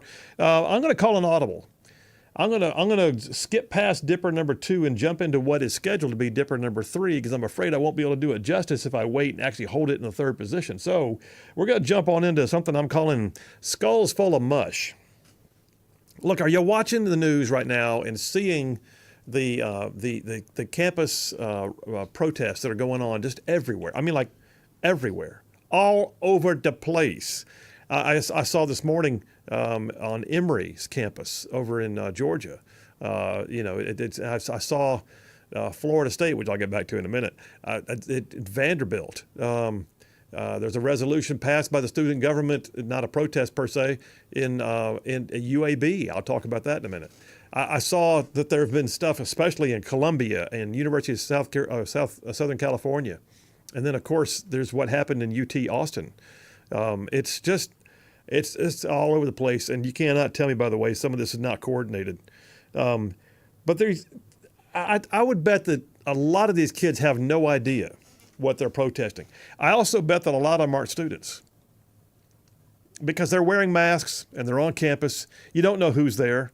And so some of them are being charged with trespass because they're not supposed to be there in the first place, or they haven't gotten approval for their activities on campus and they don't have the ability to apply for approval because they're not students. They're coming in from the outside, some of them. A lot of them, though, are students. A lot of them are what I would just call skulls full of mush. I've got an audio clip, by the way. I realize this may not be indicative of every protester. Some of them are ardent believers. They know things, and they're telling you about the world. Some of them, though, are just out there because, this is cool, isn't it? We're going to do the thing. Let's do the thing. You got that audio clip? A young lady in New York City? Go ahead and play it. What do you say is the main goal with tonight's protest? I think the goal is just showing our support for Palestine and demanding that NYU stops. I honestly don't know all of what NYU's doing. Is there something that NYU's doing? I really don't know. I'm pretty sure they're... Do you know what NYU's doing? About what? About Israel. Why are we protesting here? Palestine will be free! I wish I was more educated. What do you say is the main goal with tonight's... Stop. I don't know if you can hear that because they're in the middle of a cavalcade of protest, all right? But this young lady's been, and you look at her, bless her heart, she's standing there with her nose ring and she's doing the thing, we're out here in support of Palestine. Well, what is it that you're asking NYU to do? What are they doing? I think, and then she looks at her friend and goes, I don't know. What is NYU doing that we're protesting? Why are we doing this? And her friend goes, I don't know. I wish I was more educated. I wish you were too. Oh, by the way, you're in college. That's where you're supposed to get educated. This is happening everywhere, y'all. And okay, some of y'all maybe feel that was one person. Well, it was two. That was two people. It's not necessarily all of them. I mean, some of them are sure. Some of them really do believe, and some of them also have no idea what they believe. If you were to ask them, if you were to get on an elevator and look over at them wearing their keffiyeh and their mask and say, hey, listen, I need you to tell me in the next 30 seconds before we get to the 10th floor, why do you believe what you believe? Could they do it? No. I guarantee you, 90% of them could not. That's called the elevator pitch, by the way. The elevator pitch. You should be able to do that. Just a quick aside here. Those things you care about the most, in the time it takes to ride the elevator, if you were to get on and someone said, all right, you got till I get to the 10th floor to convince me, could you? On the thing you believe most in, could you tell them about your faith? Could you tell them why you're voting the way you're going to vote? Could you tell them about, the job or the passion you have for the company you want to start? Could you? Could you, in the time it takes to push the button, ride to the 10th floor, could you give them the 25 to 30 second speech that wraps it all up neatly in a bow and tells them that you understand and you believe? I'm going to tell you right now, that young lady blew her elevator speech in a big way, like hosed it.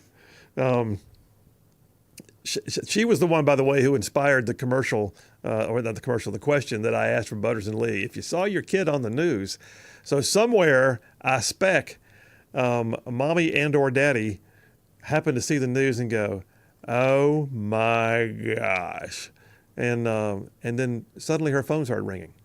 "Darling, you better give me a call."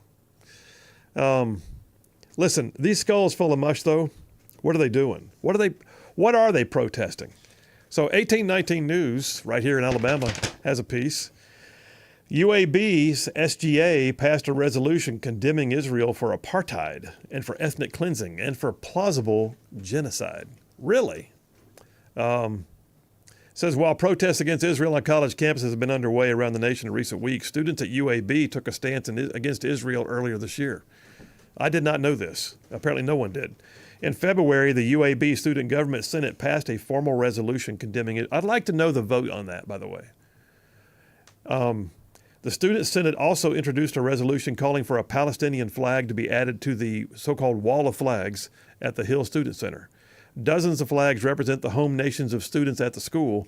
Photos show that a Palestinian flag is on the wall. The resolution further states that the Student Senate condemns the ongoing occupation, settler colonialism, apartheid, ethnic cleansing of Palestinians since 1948, and plausible genocide of Gaza since 2023. Skulls full of mush, having no idea what it is they're talking about. But I will say this, unlike what you see in some places, it points out that some UAB students did show up to counter the pro-Palestinians. They said what happened on October 7th was similar to 9/11 in the U.S., and they wanted to support Israel.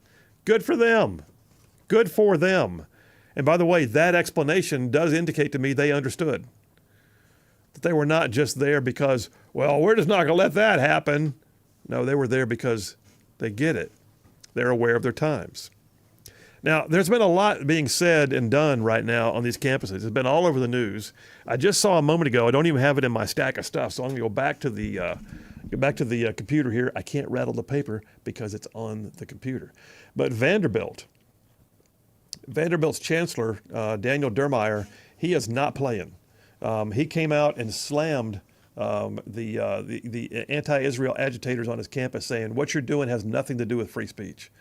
Now, he went on to quickly say, you have a right to your opinion, you have a right to protest, but the minute they took action that was harmful to people, like when they attacked a security guard in one of the buildings, it says that it got chaotic on Vanderbilt's campus when anti-Israel rallies broke into one of the buildings and assaulted a school staff person.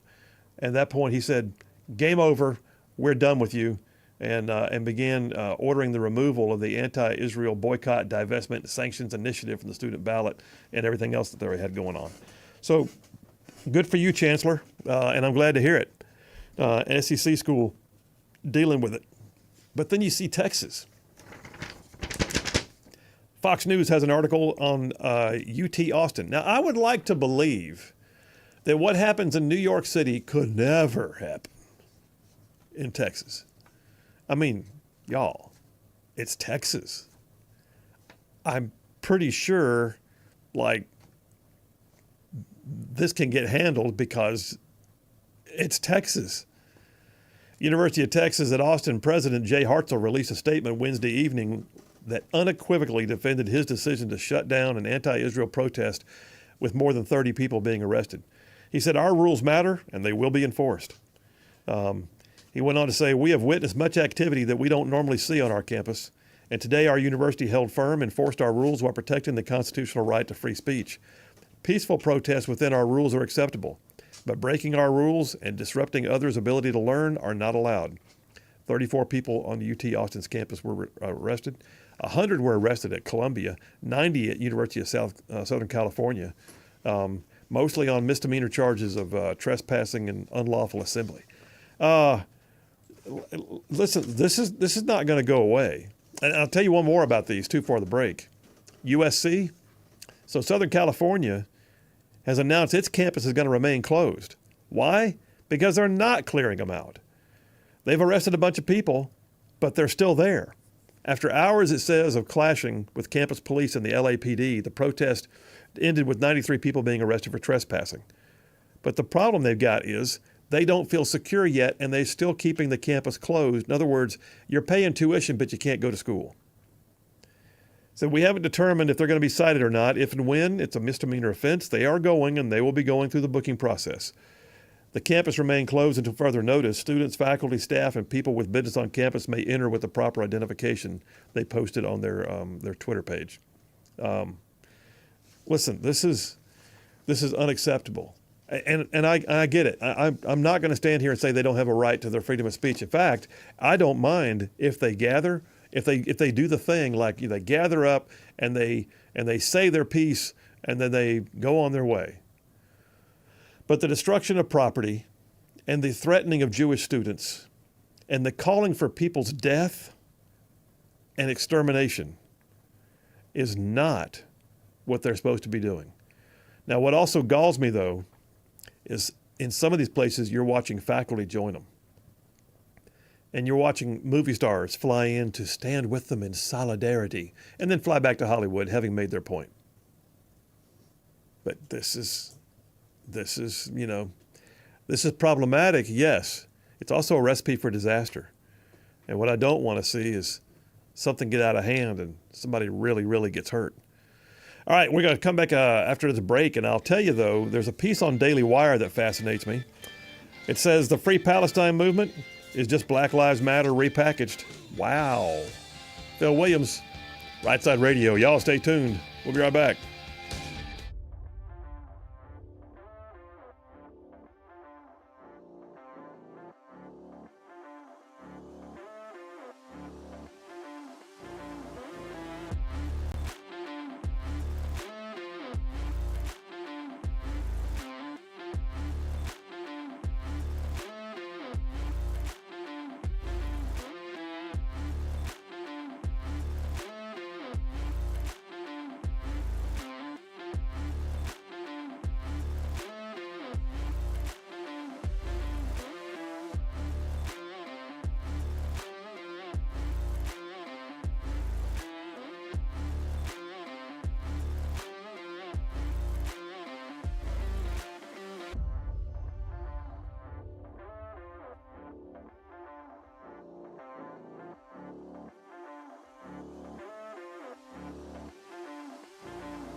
And we are back. Phil Williams, Rightside Radio. Solid, conservative, and just plain right.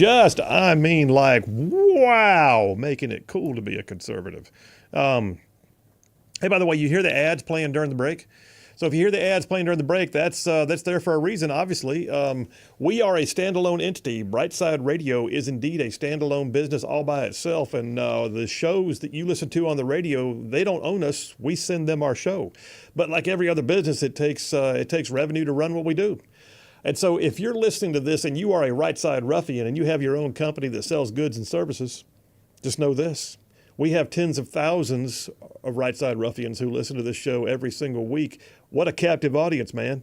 You might want to advertise your stuff here because there's a lot of folks who'd rather buy from another ruffian than to buy from somebody else. So here's my point. If you want to advertise on Rightside Ruffian, on Rightside Radio, we'd love to talk to you. You just go on our website, rightsideradio.org. That's rightsideradio.org. Click on the advertising and contact tab. Send us a message. And Lauren from Rightside, who was in the studio the other day yelling, hey, she'll contact you. And we would love to get you on the team. That's advertising on Rightside Radio. Go to rightsideradio.org. Send us a message. We'll jump on it. Okay. Daily Wire has a piece that I find fascinating. I also find it not surprising. I mean, Daily Signal has one called What's Behind the Anti-Semitic Protests on College Campuses? Well, they point out there's a lot of outside groups who are helping organize this. Look at the campuses, y'all. In fact, I did this the other day. Big Rig and I were sitting here, and I looked at the screen. I said, look at that. Look at all those tents. You can tell that every one of those tents came from the same place. And what's crazy is a lot of them are like set up in rows, like they're almost like organized like a military bivouac. It's kind of creepy. But they've got, in some places, they've got, like if you go there, the protesters, you try to talk to them, they won't talk to you because they've been told, send them over here to the media tent. The media tent? A group of students protesting has a media tent? They've got all their tents lined up. They sleep next. They've got supplies. They got tables full of bottled water and food coming out to them. What's going on here? Where's this coming from? How did this happen? Well, Daily Wire's piece breaks it down in detail. Matt Walsh wrote it. It came out yesterday afternoon, as a matter of fact. It says, when Columbia's current class of seniors began attending the school as freshmen 4 years ago, they had to log into virtual classes because of COVID for their entire freshman year. Extreme times require extreme measures, they were told, but it did more harm than good. Now, here we are a couple of years later. Extreme times are apparently back. Lockdown measures are required. They've just shut down all in-person classes at Columbia again in favor of mandatory, quote, virtual learning. You know, they're paying $70,000 a year to have to go to their dorm room and log in. Tell me why that's okay. So they're having to do it for the last week of the semester. The same Columbia seniors who had to attend online classes as freshmen now being told to do it again as seniors. Columbia has been overrun, it says, by a mob of anti-Israel protesters who have occupied the lawn on campus and in some cases were captured on camera harassing and explicitly threatening Jewish students with violence. They say they won't leave until Columbia, quote, divests from anything related to Israel. First of all, I wonder, did they even know what that means? What does Columbia have with Israel? Do they have trade agreements? They have research labs? Do they have scholarships? Do they know? You will divest of everything to do with Israel, we think. That's what we got to do. What is that? But even still, you know what, Columbia, don't do it. Don't. But here's the thing. It says they've made it extremely clear, Columbia has, that they're easy to walk over. So, of course, this will keep happening. Whether or not the administrators are cowards or just simply incompetent, it is clear nonetheless that these protests serve a purpose that is much bigger than Columbia University. What pray tell? What pray tell, I ask you ruffians out there, what pray tell could it be that these protests, what purpose do they serve? Disruption. That's it. They serve the purpose of disruption. Right here in the spring before a presidential election. Oh, look, it's the summer of 2020 again. Now, it's not as big. We're not seeing city blocks burn down. So I will caveat by saying I recognize that 2020 was way beyond the pale. But I'll say this too: we're also on the cusp of this. We're on the early stages. We have all the makings right now of something that could get bigger if they don't start shutting it down while they can. First Amendment, yes. Right to violence and calls for violence, no. Destruction of property, no. Trespassing on college campuses and disrupting people's ability to get the education they paid for, no. So how's this happening? How is this so-called Free Palestine movement becoming what they say in the article here is a race riot repackaged, draped in a green, black, and white flag? Well, you might want to know that there's been some things worth thinking of. When I get back from this break, I got to tell you what happened at Chuck Schumer's house the other night. Oh, this is interesting. And then where the money trail goes for the funding of the pro-Palestinian protests. It's predictable, but I'll say it anyway when we get back. Phil Williams, Rightside Radio. Y'all stay tuned. We will be right back.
are back. Phil Williams, Right Side Radio, solid, conservative, and just plain right. Like covering down on some major ground across the northern half of the most beautiful state in the nation. This one right here, y'all, Alabama. I'm talking about this show goes like, wow, way down south of Birmingham, up north of Huntsville, Tuscaloosa, back to Gadsden, parts of Georgia and Tennessee, and even Mississippi, all thrown in just for good measure.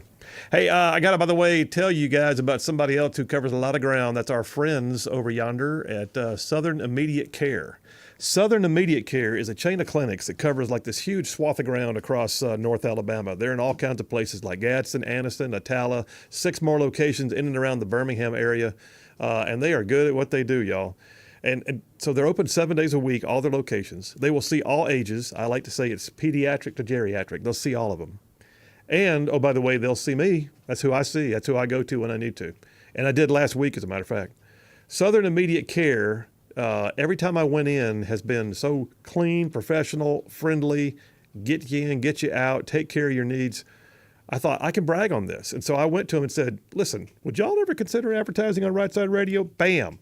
Turns out they're owned by a Right Side ruffian, so what does that tell you? So yes, we are proud to have them as a sponsor on the show, and Southern Immediate Care. If you need medical help, even on a Saturday, you look up the location nearest to you, you head on down there, and tell them you heard about it, by the way, on Right Side Radio. Go to the phones real quick. I tell you, somebody else covers a whole lot of ground. Jeff Rowe from Indiana. Hey, man, how you doing?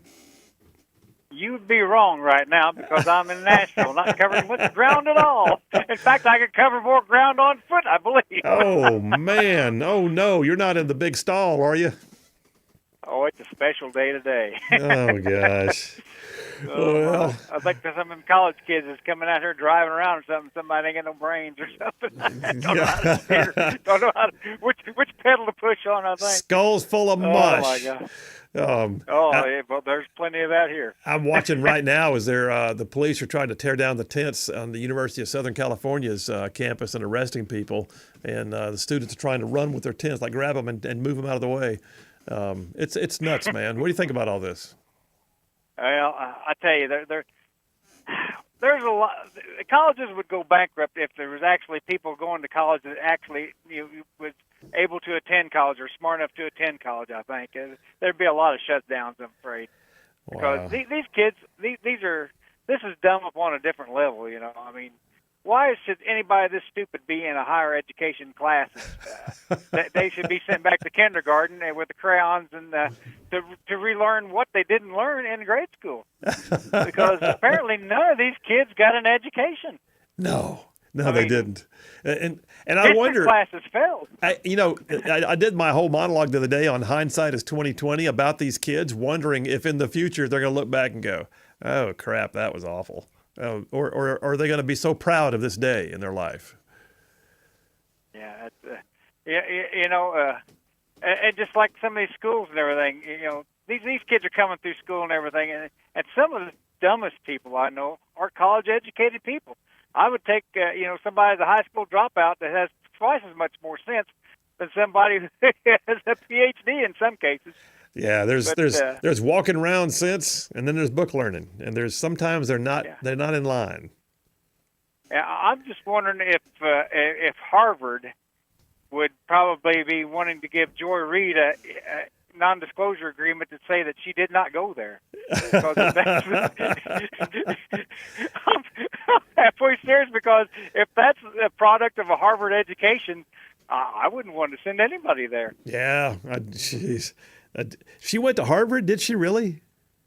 Yes, she's supposed to be a Harvard grad, believe it or not. I didn't know she got out of kindergarten the way she acts and speaks, but apparently so. But sometimes, though, they go to school to learn how to be stupid in an educated way. That's what I think is happening right now. Some of these kids are learning how to be stupid in an educated way. Like, here's how you run a protest on a college campus and you get away with all kinds of stuff that you couldn't get away with in regular life. I mean, they're learning how to be stupid in an educated way. I'll tell you what I'd like to do, just for an example, to show how stupid these people are, is I would like to send in a bunch of Nazi brown shirts swastikas and swastika flags on these campus colleges. No. And say, hey, we hate the Jews too. The enemy of our enemy is our friend. Oh my gosh. And just to see if they actually know anything about history, I think a lot of these kids would say, oh yeah, come on in. You're welcome here. You hate the Jews too. And just to show the world how crazy these people are. Well, okay. First of all, I would not associate yourself with a bunch of Nazi brown shirts. But if it happened, it would be funny. But then the other thing is, what really whacks me out is watching the kids who are like, queers for Palestine. And I'm thinking, do you know what they do with people like you in the Palestinian encampments? That it's not pretty. It's just like death and destruction for y'all. It would be nice. I think it's time for a field trip to Palestine. They could learn. I could do a GoFundMe site to raise money for that one. All right, all of y'all, we're going to put you in a field trip to Palestine and just see how it goes. Of course, here's the thing. What they really need to see is not Palestine. What they need to see is what Hamas did to Israel. They need to be forced to sit and watch the videos. And see what was wreaked upon the people of Israel on October 7th. That's what I think would be the most valuable. Make them sit down as a part of it's like going to driving school and you got to watch all the accident videos. I remember that. How about this? They have to go to terrorism school and see what actually happened on October 7th. Well, that's what they should do. Somebody should set up a big screen in the background of these protests and actually show that and say, here's what you're approving of. Here's what you're rooting for is Hamas. Yeah. This is you're all a bunch of skulls full of mush. Skulls full of mush. All right, brother. Be safe on the road. Just evil. Yeah, it's hard not to be safe at 5 miles an hour. Thank you, Bill. All right, see you, bud. Hey, I'll finish up this article that I had from Matt Walsh at Daily Wire. So the Washington Examiner, he says, did a deep dive into the groups that have been playing a major role promoting things like the Columbia protests. One of them is a group that calls itself Jewish Voice for Peace. Sounds innocent enough. Sounds spectacular. Don't we want a Jewish voice for peace? No, not really. It's funded by George Soros' Open Society Network, and they have been the ones helping with the pro-Palestinian protests at Columbia, Harvard, UNC Chapel Hill, Ohio State, and Boston University. Yeah. They've gotten $650,000 from Soros groups. Now we're also learning, he says, that Soros-linked money is somehow involved in the most recent events at Columbia. Soros-affiliated entities famously poured millions of dollars into so-called racial justice initiatives 4 years ago. These entities also helped elect quite a few DAs of the country who promised to then further BLM's agenda by not prosecuting criminals. Democrats like Cori Bush and Ilhan Omar have been trying to blame physical violence and other rhetoric from so-called outside agitators, but we can look at it and find groups like the Tides Foundation funding the organizations that are doing the protests. Tides Foundation receives significant amounts of funding from one and only George Soros. And he points out all roads lead back to Soros. Now, is Soros the boogeyman? Yeah, but he's still there. You can go and say, oh, you're always just calling out Soros. You conservatives, he's like the straw man for all your battles. Really? He writes checks, man. He writes checks to fund this stuff. And he does. He writes checks to fund people like George Gascon, who's the DA, or Alvin Bragg, who's the DA who's trying Trump right now, or Fannie Willis in Atlanta. He funds things like the Tides Foundation, which then gives money to these pro-Palestinian rioters. I'm just telling you, it's a mess. And I don't know. Listen, Soros is a billionaire, and he's allowed to do what he wants to with his money. I'm just hoping that what we start seeing is more and more conservative billionaires who are going to go, cool, we'll just counter that with our own. Because he is determined, George Soros, in my opinion, is determined to bring America to its knees. And when he didn't succeed in fully getting it done with the first term of Biden, he's determined to try and get a second term of Biden. So what he's doing right now is creating the unrest that bothers people and puts society on a pitch. And that's the thing. You may look at it and go, oh, well, Phil, he's not going to stop me from going to the polls. Good. I'm glad. But that's not the only thing that happens. He creates a fever pitch. He creates an agitation. He creates a sentiment. He creates a cause. and then it bleeds over into other things, and it begins to suck the oxygen out of the room. And then, oh, by the way, it consumes the news headlines. So things like a Hunter Biden laptop don't get any airplay. You know what I'm saying? Things like U.S. troops being pulled out of Niger don't get any airplay whatsoever. So there's that. I'll end with this, skulls full of mush. Speaker Johnson, Mike Johnson, Speaker of the House, went to Columbia yesterday, which, by the way, he got shouted down. I take it back. He didn't get shouted down. He got shouted at. He got interrupted constantly. And he gave a pretty solid point-on speech. Did you see anybody else doing it? Were there any other politicians doing this? Has the President of the United States, Joe Biden, has he done this? Where's Kamala Harris? Has she done this? No. Are you seeing anybody like Chuck Schumer doing this? No. But the Republican Speaker of the House went and stood on the steps outside of the campus at Columbia University, and he gave them what for. He gave them what for. In a calm but yet impassioned speech, he gave them what for. And he was basically saying, he called upon the president of Columbia University to resign over what's happening on their campus. So good on him. Good on him for doing it. Good on him for calling out these young skulls full of mush. And I say more of it, please. Thank you very much. All right, we'll take a break right now. We'll come back from that break, and I'll catch up on a whole bunch of y'all's text messages, because y'all are some texting machines today, and I am behind the power curve. Phil Williams, Rightside Radio. Y'all stay tuned. We will be right back.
You're back. Phil Williams, Right Side Radio. Solid conservative and just plain right. By the way, wearing the new Right Side Ruffian shirt. If you were watching online, you can see it.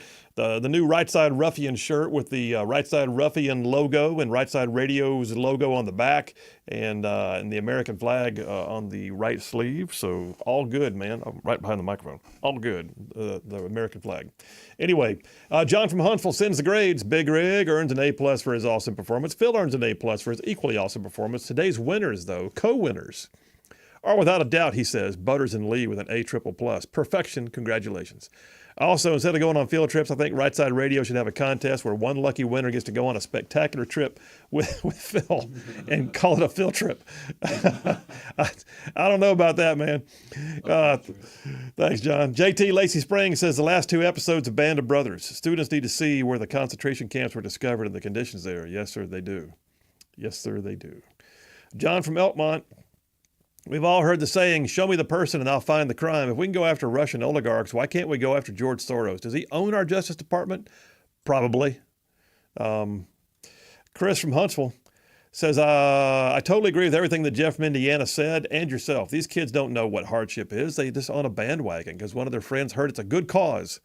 They have no idea what difficulty is or going off to war to fight for something they care about. It's all a part about being the cool kids.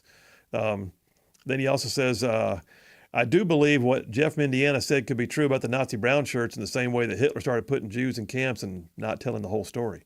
Thanks, Chris.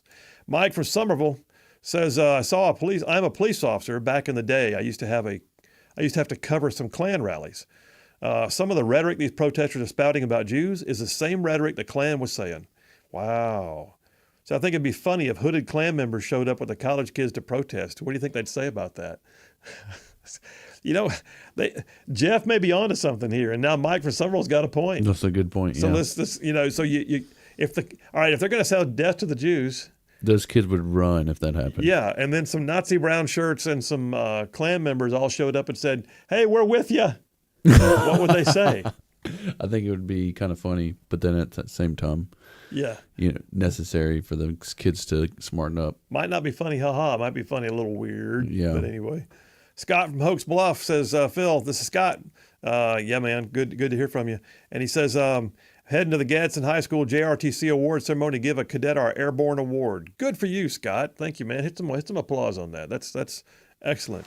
Appreciate you, Scott. Airborne. Fred from Madison says, yet another liberal egghead. Okay. I'm not sure which one he's talking about, but probably the kid who we played the audio clip for, who didn't know why she was protesting. Oh, yeah, definitely egghead. Yeah, definitely. Commander Rick from, is it Gunnersville? Yeah, Commander Rick from Gunnersville says, when do you think BLM and Antifa protests start back up? We don't hear much from them except during election years. Yeah, I don't know if we're going to see BLM, but I'm betting Antifa joins in sometime soon. You wait and watch. We'll see. Mark from Laredo, Tennessee says, Soros and Democrats funded these protests. Summer of Love sequel. Yes, sir, indeed. Stephen from Madison, just sent my daughter who lives in Birmingham this afternoon to Southern Immediate Care. Oh! Well, first of all, I hope she's well, Stephen. And secondly, yay.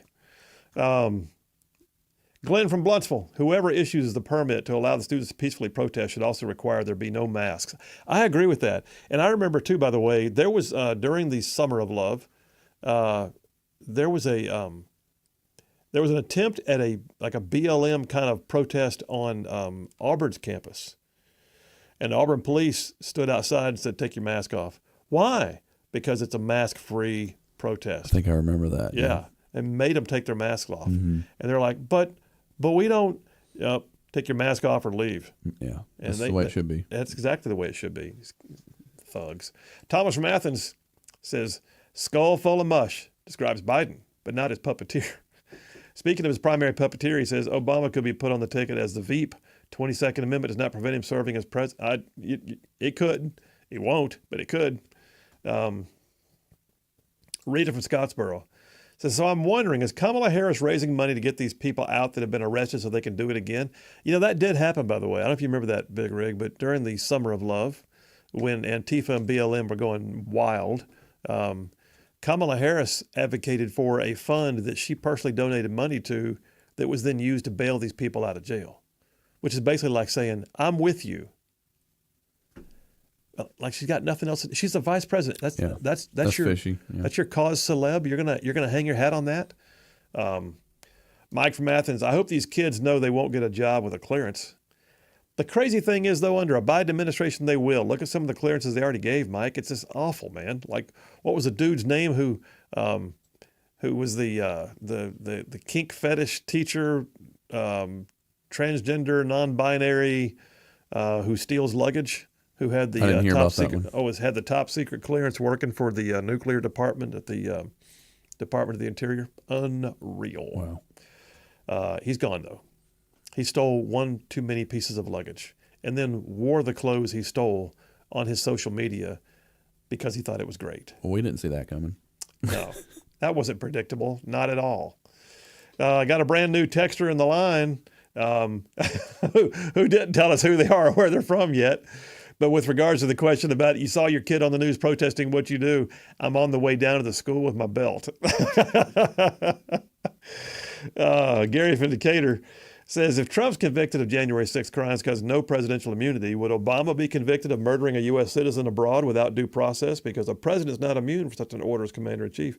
So that's the thing, man. I think that they also recognize if they do this, if they go down this road and they get it from the Supreme Court that in some way a presidential action can be the subject of a criminal prosecution, it's going to be the undoing of the presidency. It will. It'll be the undoing of the presidency because nobody will be able to function. The number of staff attorneys they have will impede any ability for executive action. Last couple for we're done. Harris from Athens says the International Criminal Court's looking into charging Benjamin Netanyahu for war crimes. How's that for presidential immunity? Well, he's not an American, but good luck with that because I'm pretty sure Israel won't let it happen. Do you see Rogers? An egg is smarter. An egg is smarter? Roger from Ardmore. Nice. All right, you guys have an amazing night. We'll see you tomorrow.